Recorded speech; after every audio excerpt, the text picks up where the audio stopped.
পড়ার বিষয় পক্ষ থেকে বলছি, আমরা আগে বলেছিলাম তোমাদের যে আমাদের শিক্ষার্থীরা মাধ্যমিকে ইতিহাসে ভালো যে নাম্বার পায় না বা ইতিহাসের উপর যে ভীতি, তার একটা মূল কারণ হচ্ছে তারা যে পদ্ধতি, সেই পদ্ধতি ধরে পড়াশোনা করে না।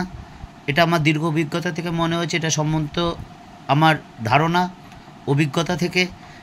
কাজেই এর জন্য আমরা পড়া বিষয় পক্ষ থেকে আমরা একটা চেষ্টা শুরু করেছি যাতে আমাদের শিক্ষার্থীরা ক্লাস 10-এ যারা আছো, যারা 25 সালে মাধ্যমিক দেবে, 12ই ফেব্রুয়ারি পরীক্ষা শুরু হবে 2025 সালে, তারা যাতে ইতিহাসে ভালো নাম্বার পাও এবং ইতিহাস সাবজেক্টের উপর ভীতি দূর হয়, তার আমরা একটা চেষ্টা শুরু করেছি।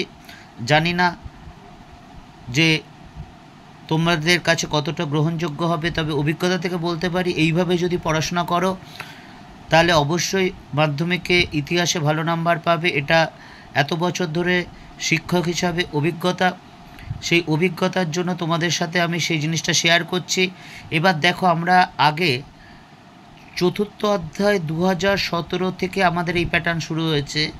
2017 থেকে 2024 সাল পর্যন্ত আমাদের যে মাধ্যমিকে এই চতুর্থ অধ্যায় থেকে অবজেক্টিভ এসেছিলো, সেগুলো আমরা উত্তর করে দিয়েছি, তোমরা দেখে নিতে পারো। এবং তৃতীয় অধ্যায় অবধি কমপ্লিট হয়েছে, চতুর্থ অধ্যায় এতটুকু হয়েছে। এবং আজকে আমরা চতুর্থ অধ্যায়ে যে পর্ষদের যে বই আছে তোমরা স্কুল থেকে পাও টেস্টের পরে, সেই পর্ষদের যে টেস্ট পেপার আছে, সেই টেস্ট পেপারে এই প্রশ্নগুলো এসেছিল 2017 থেকে 2023-এর মধ্যে। কাজে তোমরা ওইগুলোর সাথে সাথে যদি এইগুলো অবজেক্টিভগুলো পড়ো, তাহলে দেখো এই চ্যাপ্টারে 6টা অবজেক্টিভ আছে, 3টে এমসিকিউ, 3টে এসএকিউ। দেখো উপরে বাঁদিকে আছে, আর 2 নম্বরে 2টো আছে, 4 নম্বর। অর্থাৎ অনেক সময় 2 নম্বরেরও অবজেক্টিভ আসে, কে কবে করেছিল তোমাদের দেখতেই পাবে কোশ্চেনে। তা যাই হোক, এই প্রশ্নগুলো যদি করো তাহলে অবশ্যই কিন্তু মাধ্যমিকে তোমরা যে অবজেক্টিভ আছে সেই অবজেক্টিভে ফুল মার্কস পাবে, এই বিষয়ে কিন্তু বলতে পারি। তা চলো আজকে আমরা পর্ষদ কর্তৃক যে পর্ষদের টেস্ট পেপারে যে এসেছিল 17 থেকে 23 সাল পর্যন্ত, সেটা আমরা শুরু করে দিয়েছি। দেখো, মঙ্গল পাণ্ডে হলেন সিপাহী বিদ্রোহের প্রথম শহীদ। তোমরা খাতায় লিখে নিও। আমরা আগেও বলেছি তোমরা একটা নির্দিষ্ট খাতার জন্য অবজেক্টিভ করবে, এবং আমরা আমাদের এই চ্যানেলে 1, 2, 4 বা 8 যে প্যাটার্ন ধরে আছে মাধ্যমিকের, সেই প্যাটার্নের উত্তর আমরা করে দেব। এবং আমরা 2 নম্বরেরও করে দেওয়া আছে দ্বিতীয় অধ্যায় পর্যন্ত। আমরা খুব শীঘ্রই তৃতীয় অধ্যায়টাও দিয়ে দেব, তোমরা খাতায় লিখে নিও। দেখো, 9 নম্বর, সুরেন্দ্রনাথ বন্দ্যোপাধ্যায়কে বাংলার মুকুটহীন রাজা বলা হয়। এটা পর্ষদ টেস্ট পেপার পিটিপি, এটা 22 সালে এসেছিল। এ নেশন ইন মেকিং গ্রন্থের রচয়িতা হচ্ছে সুরেন্দ্রনাথ বন্দ্যোপাধ্যায়। এটা মিস আপ হয়ে গেছে, এটা লেখাটা হয়নি। তারপর ভারত সভার মুখপাত্র ছিল, দেখো বেঙ্গলি পত্রিকা, দেখো লেখা আছে।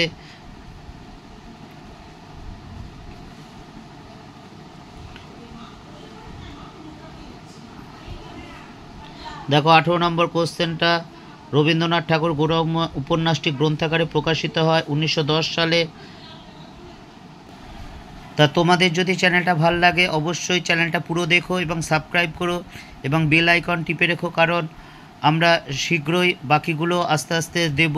এবং মাধ্যমিকের ছাড়াও, মাধ্যমিকের ইতিহাসের ছাড়াও 11-12-এর হিস্ট্রি, পল সায়েন্স, ফিলোসফি বা এডুকেশন বা কলেজেরও যে সেমিস্টারের আছে আমরা সেগুলো দেব।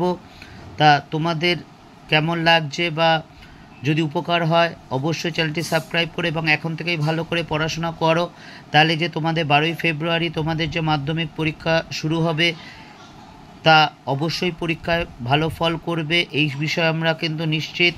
এবং এখন থেকেই তোমরা যদি নিয়মিতভাবে পড়াশোনা করো, নির্দিষ্ট পদ্ধতি মেনে, যে পদ্ধতি সেই পদ্ধতি মেনে যদি পড়ো, তাহলে কিন্তু তোমরা অবশ্যই ভালো ফল করবে, এটা আমাদের বিশ্বাস।